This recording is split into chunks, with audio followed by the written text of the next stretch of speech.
Hello children, welcome to असा education. आज हम कर रहे हैं chapter Indian constitution, social science book grade 8 से। हमारा जो कंट्री है वो एक लोकतांत्रिक देश है। डेमोक्रेटिक को हिंदी में लोकतांत्रिक कहते हैं। लोग अलग अलग रिलीजन, कास्ट और लैंग्वेजेस के यहाँ पर रहते हैं। हमारी कंट्री पूरी दुनिया से किस मायने में अलग है, तो वो है ज्योग्राफिक, सोशल और लोकल डाइवर्सिटी के कारण हम पूरी दुनिया से अलग हैं। हमारा जो कॉन्स्टिट्यूशन है, कॉन्स्टिट्यूशन को हिंदी में संविधान कहते हैं, इसको इसीलिए बनाया गया ताकि ये एक तरह से इंश्योर, कंफर्म किया जा सके कि हर एक को बराबरी का मौका मिले, भले ही वो किसी भी बैकग्राउंड का क्यों ना हो। हर कंट्री का अपना एक संविधान होता है, कॉन्स्टिट्यूशन होता है, उसके फंडामेंटल डॉक्यूमेंट की फॉर्म में। गवर्नमेंट जो है वो फॉलो करती है कॉन्स्टिट्यूशन को ताकि कंट्री को सही ढंग से चला सके। और कंट्री जो है उसे चलाना भी चाहिए जैसा हमारा कॉन्स्टिट्यूशन है उसके बिल्कुल अकॉर्डिंगली। हमारा कॉन्स्टिट्यूशन सबसे लंबा रिटन कॉन्स्टिट्यूशन माना जाता है पूरी दुनिया के अंदर, और इसको जो है बनाया गया था ताकि कंट्री इफिशिएंट तरीके से चल सके, भले ही यहाँ पर कितनी भी ज्योग्राफिकल डाइवर्सिटीज या और चैलेंजेस क्यों ना हो। मीनिंग ऑफ कॉन्स्टिट्यूशन, एक सिस्टमैटिक तरीके से कुछ सेट ऑफ रूल्स को कंपाइल करना ताकि कंट्री को सही से चलाया जा सके, उसे कहते हैं constitution of the country. Architect of the constitution, किसी भी कंट्री को चलाने के लिए एक प्रॉपर गाइडलाइन की जरूरत होती है। तो हमारी कंट्री भी जब इंडिपेंडेंस मिली तो उसे चलाने के लिए एक प्रॉपर गाइडलाइन की जरूरत थी, और इसीलिए जरूरत महसूस की गई कि एक कॉन्स्टिट्यूशन का गठन होना चाहिए। इसके लिए कॉन्स्टिट्यूएंट असेंबली बनाई गई खास तौर से। अब ये जो कॉन्स्टिट्यूएंट असेंबली थी, इसमें टोटल मिला के 389 मेंबर्स थे। और जो कॉन्स्टिट्यूशन को बनाने का प्रोसेस था, प्रक्रिया थी, उसमें 23 कमिटीज जो हैं वो इन्वॉल्व करी गई, जो कि अलग अलग बेसिस पर थी, अलग अलग सब्जेक्ट्स पे, और उनको बनाया गया। मतलब अलग अलग सब्जेक्ट्स को बेस मान के 23 कमिटीज जो हैं उनको बनाया गया। अब ये कमेटी जो थी, इसमें वो लोग शामिल थे जो कि बिल्कुल ही अलग समुदाय, कम्युनिटीज के, रिलीजन के, जेंडर के, ज्योग्राफिकल एरिया, अलग पॉलिटिकल पार्टीज के रिप्रेजेंटेटिव या फिर स्कॉलर्स जो डिफरेंट फील्ड्स के होते हैं, वो मेंबर के तौर पर शामिल थे। और जाने माने नाम जो हैं उनमें से जो वेल नोन पर्सनैलिटीज कह सकते हैं, doctor Rajendra Prasad, Jawaharlal Nehru, doctor Bhimrao Ambedkar, Sardar Vallabh Bhai Patel, Sardar Baldev Singh, Frank Anthony, HP Modi, AKS Aiyar, Maulana Abul Kalam Azad, Shyama Prasad Mukherjee, Kanhaiyalal Munshi, KT Shah और कुछ फीमेल रिप्रेजेंटेटिव्स जैसे सरोजिनी नायडू, विजय लक्ष्मी पंडित, ये सब जो है इस कमेटी में शामिल थे। डॉक्टर राजेंद्र प्रसाद जो है वो प्रेसिडेंट थे कॉन्स्टिट्यूएंट असेंबली के। डॉक्टर भीमराव अंबेडकर चेयरमैन थे ड्राफ्टिंग कमेटी के। क्योंकि जो डॉक्टर भीमराव अंबेडकर थे, इनका खास योगदान था इस कॉन्स्टिट्यूशन को एक शक्ल देने की प्रक्रिया में, इसीलिए इनको चीफ आर्किटेक्ट भी कहा जाता है कॉन्स्टिट्यूशन ऑफ इंडिया का। जो सबसे पहली मीटिंग हुई कॉन्स्टिट्यूएंट असेंबली की, वो हुई थी 9 दिसंबर 1946 को। पूरा का पूरा जो प्रोसेस था कॉन्स्टिट्यूशन फ्रेमिंग का, वो 2 साल में जाकर कंप्लीट हुआ, बल्कि 2 साल 11 महीने 18 दिन में पूरी तरह से कंप्लीट हो पाया। इस टाइम पीरियड के अंदर 166 मीटिंग्स हुई कॉन्स्टिट्यूएंट असेंबली की, और इससे पहले कि कॉन्स्टिट्यूशन को फाइनल शेप दी जाए, कुछ खास पहलू जो है कॉन्स्टिट्यूशन की अलग अलग कंट्रीज के, उनकी भी बहुत डीप स्टडी करी गई। जब इंडिया को इंडिपेंडेंस मिल गया तो कॉन्स्टिट्यूएंट असेंबली जो है उसने पास किया कॉन्स्टिट्यूशन 26 नवंबर 1949 को, और ये लागू किया गया 26 जनवरी 1950 को। जो कॉन्स्टिट्यूशन डे है हम वो सेलिब्रेट करते हैं 26 नवंबर को हर साल। इस संध्या पर कॉन्स्टिट्यूशन डे के जो पार्लियामेंट हाउस है और जो राष्ट्रपति भवन है, उसको कई सारी लाइटों से जो है जगमगाया जाता है। डॉक्टर भीमराव अंबेडकर की खास तौर से इस दिन पे याद किया जाता है उनको, क्योंकि उन्हीं का सबसे ज्यादा योगदान रहा था हमारे इंडियन कॉन्स्टिट्यूशन को शक्ल देने में। अब देखते हैं फीचर्स, खासियत क्या क्या है, कौन कौन से मुख्य फीचर्स हैं कॉन्स्टिट्यूशन के। कई तरीकों से हमारा कॉन्स्टिट्यूशन जो है वो बिल्कुल खास है, अनोखा है। जैसे भी पहले जिक्र किया गया है कि ये सबसे लंबा रिटन कॉन्स्टिट्यूशन है पूरी दुनिया के अंदर। इसकी शुरुआत होती है प्रियम्बल से, जिसका मतलब है इंट्रोडक्शन। जो बेसिक प्रिंसिपल या एम है एडमिनिस्ट्रेशन के, वो इसी प्रियम्बल में मेंशन किए गए हैं। तो अब हम देखते हैं कुछ फीचर्स कॉन्स्टिट्यूशन के। सबसे पहले आता है डेमोक्रेसी। इंडिया ने डेमोक्रेटिक तरीका अपनाया था गवर्नेंस का, यानी गवर्नमेंट को चलाने के लिए हमने लोकतंत्र जो है उसे चुना। सिंपल और कॉमन भाषा में अगर कहें तो डेमोक्रेसी मतलब हुआ लोगों का राज, लोगों के द्वारा राज और लोगों के लिए राज, rule of the people, by the people and for the people. दूसरे शब्दों में जो रूल है या जो सिस्टम है वो ऑथराइज भी और मैनेज भी लोगों के द्वारा ही किया जाएगा। इंडिया में इलेक्शंस होते हैं हर 5 साल बाद, जिसमें लोग जो है अपने एक रिप्रेजेंटेटिव यानी प्रतिनिधि को चुनते हैं। ये जो इलेक्टेड कैंडिडेट्स होते हैं ये लोगों को रिप्रेजेंट करते हैं 5 साल के लिए। कोई भी नागरिक हो इंडिया का वो कैंडिडेट हो सकता है इलेक्शन का, भले ही वो किसी भी सेक्स, कास्ट या रिलीजन को बिलोंग करता हो, उसके साथ कोई भेदभाव नहीं होगा। इंडिपेंडेंस सबसे प्रमुख जो है हम पहलू मानते हैं डेमोक्रेसी का। दूसरा आता है सेकुलरिज्म। इंडिया जो है एक सेकुलर कंट्री है, इसका मतलब धर्मनिरपेक्ष। हमारी कंट्री में जो है वो इस बेसिस पर नहीं चलती कि आइडियोलॉजी क्या है, विचारधारा क्या है, या किसी एक पर्टिकुलर सेक्ट या रिलीजन के मान्यताएं क्या है, बिलीफ क्या है। कोई डिस्क्रिमिनेशन नहीं किया जाता कि क्या कहते हैं, या प्रैक्टिस नहीं करते कि कौन सा सेक्ट है, कौन सा कम्युनिटी है, उसके किसी पे भी जो है कोई भेदभाव नहीं होता। कॉन्स्टिट्यूशन ने प्रोवाइड किए कुछ सेक्ट और रिलीजन रिलेटेड फ्रीडम हर नागरिक को इंडिया के अंदर। उसी के बेसिस पर इंडिया को पूरा फ्रीडम, जो लोग हैं उनको पूरा फ्रीडम है कि वो अपने जो रिलीजन है या जो उनकी बिलीफ्स हैं उनको खुलकर जो है फॉलो भी कर सकते हैं और उनका प्रचार भी कर सकते हैं।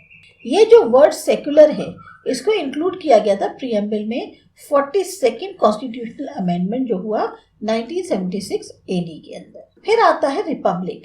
इंडिया एक रिपब्लिक कंट्री, गणतंत्र राज्य है। इसका मतलब है कि कंट्री जो है वो अपने खुद के लोगों द्वारा चलाई जाती है, जो कि आइदर डायरेक्टली या इनडायरेक्टली चुने जाते हैं।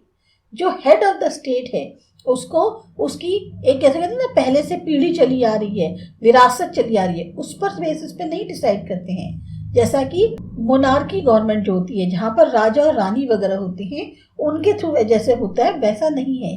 यहाँ पर इनडायरेक्ट वोटिंग के थ्रू जो है इलेक्ट किए जाते हैं। ये जो हमारा सिस्टम है रिपब्लिक का, इसमें सारी पोजीशंस पंचायत से लेकर पार्लियामेंट तक सब खुली है सिटीजन्स के लिए, भले ही वो किसी भी जेंडर, कास्ट या रिलीजन को बिलोंग करते हो। फिर आते हैं यूनियन टेरिटरी और स्टेट पे।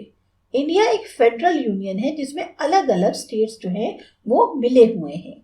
इंडिया एक बहुत बड़ा कंट्री है, बहुत ज़्यादा डाइवर्सिटी है और इसीलिए बहुत मुश्किल था कि इसको एक सेंट्रल प्लेस से चलाना, और इसीलिए कॉन्स्टिट्यूशन ने प्रावधान किए फेडरल स्ट्रक्चर के। फेडरल स्ट्रक्चर जो होता है इसके 2 पार्ट होते हैं, एक होता है फेडरल गवर्नमेंट और एक होता है स्टेट गवर्नमेंट।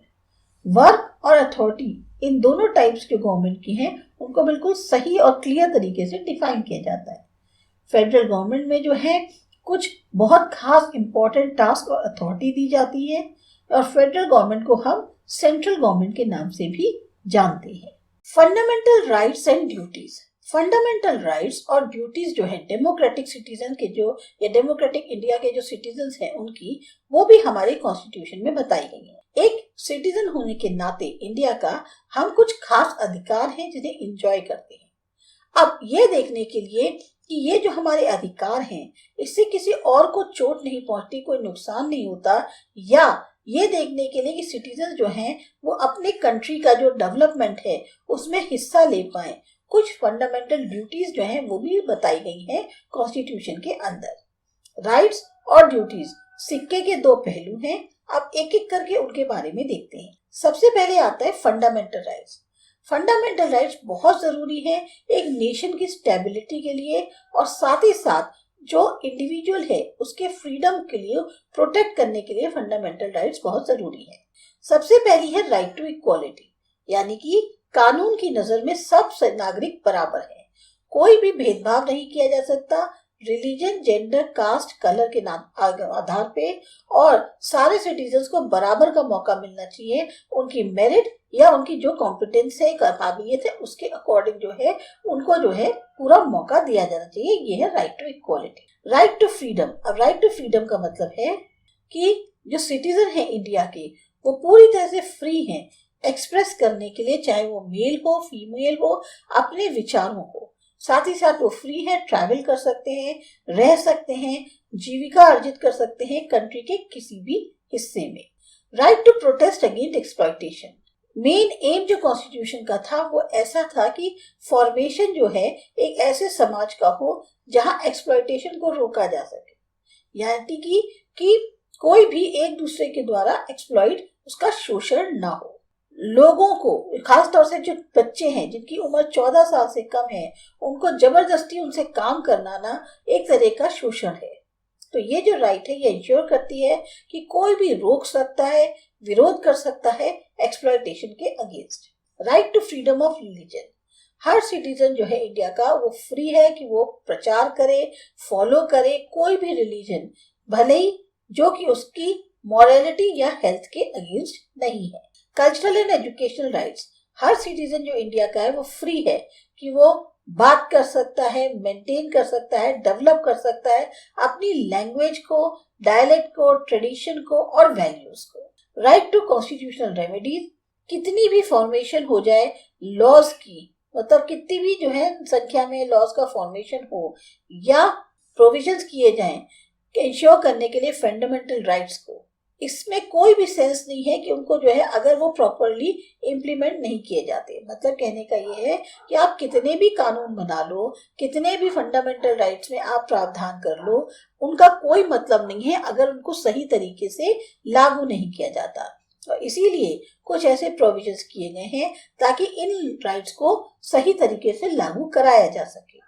कोई भी नागरिक जिसे ऐसा लगता है कि उसके जो अधिकार है, मूलभूत अधिकार हैं, उससे उसको वंचित रखा जा रहा है, तो वो कोर्ट में जा सकता है।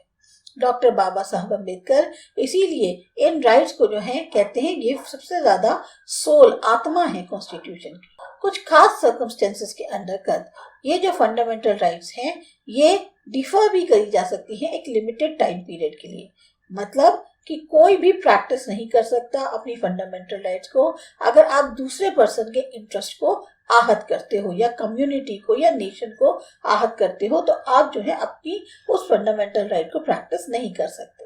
अब यहाँ दिया हुआ है नो दिस में कि ह्यूमन राइट्स में डिक्लेयर किया गया था, ये ह्यूमन राइट्स को डिक्लेयर किया गया था यूएन जनरल असेंबली के द्वारा 10 दिसंबर 1948 में ह्यूमन राइट्स डिक्लेयर करेगी। इसीलिए 10 दिसंबर को हम ह्यूमन राइट्स डे के तौर पे मनाते हैं। अब आता है फंडामेंटल ड्यूटीज। फंडामेंटल राइट्स के साथ साथ कुछ फंडामेंटल ड्यूटीज हैं जो भी मेंशन की गई है कॉन्स्टिट्यूशन में। अब वो क्या क्या है कि हमेशा हमें अपने कॉन्स्टिट्यूशन को मानना चाहिए, रिस्पेक्ट करना चाहिए, उसके विचारों को, इंस्टीट्यूशंस को, नेशनल फ्लैग को और नेशनल एंथम को, इन सब की हमें रिस्पेक्ट करनी चाहिए। जो भी हमारे यहाँ के नोबल आइडियल्स हैं जो कि खास तौर से इंस्पायर थे हमारे नेशनल स्ट्रगल जो फ्रीडम के लिए हुआ था, उसका हमें हमेशा याद करना चाहिए, उनके क्षणों को याद करना चाहिए और फॉलो करना चाहिए। जो सोवर्निटी, यूनिटी और इंटीग्रिटी है इंडिया की, उसको हमें बनाए रखना चाहिए और प्रोटेक्ट करना चाहिए। अपनी कंट्री को डिफेंड करना और देश के प्रति सेवा करना ये भी करनी चाहिए अगर जरूरत पड़े तो। हार्मनी और जो स्पिरिट है कॉमन ब्रदरहुड की लोगों के बीच में इंडिया के, उसको प्रमोट करना चाहिए, भले ही वो किसी भी उस पे हो, रिलीजियस, लिंग्विस्टिक, रीजनल या सेक्सुअल डाइवर्सिटी पे। इन सब को छोड़ के हमें हार्मोनी और कॉमन भाईचारा जो होता है उसकी स्पिरिट को आगे प्रमोट करना चाहिए। ऐसी प्रैक्टिसेस छोड़ देनी चाहिए जिससे जो डिग्निटी है वुमेन की वो आहत हो। वैल्यू और प्रिजर्व करनी चाहिए रिच हेरिटेज जो हमारी कल्चर की है।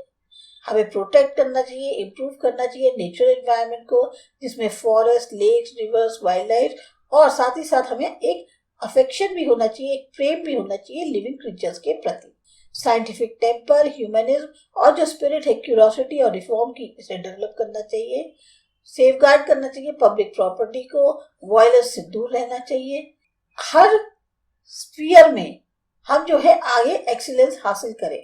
इस चीज के लिए इंडिविजुअल को या तो आगे बढ़ना चाहिए या फिर कलेक्टिव एक्टिविटी के तौर पे जो है हमें हर उसमें स्फीयर में अपने आप को एक्सीलेंट प्रूव करना है। तभी जो है नेशन हमारा लगातार राइज करता रहेगा हायर लेवल्स पर अचीवमेंट के।